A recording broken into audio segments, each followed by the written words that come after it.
Saleem vlog എന്നാണ്. ബംഗാളിൽ സാധാരണക്കാരായ ജനങ്ങൾ കന്നുകാലികളായ പശുവിനെ കാളനൊക്കെ വളർത്തി വലുതാക്കി അത് വിറ്റിട്ടാണ് ഉപജീവനം നടത്തിയിരുന്നത്.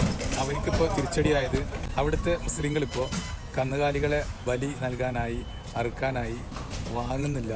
അത് കാരണം ഇതിനെ വളർത്തി വലുതാക്കിയ കർഷകർക്ക് അത് വിൽക്കാൻ പറ്റാതെ വളരെയധികം പ്രയാസത്തിലാണ്, ബുദ്ധിമുട്ടിലാണ്. അവർക്ക് ജീവിക്കാനുള്ള പ്രയാസം, ബുദ്ധിമുട്ടാണ് അവർ ഈ വീഡിയോയിൽ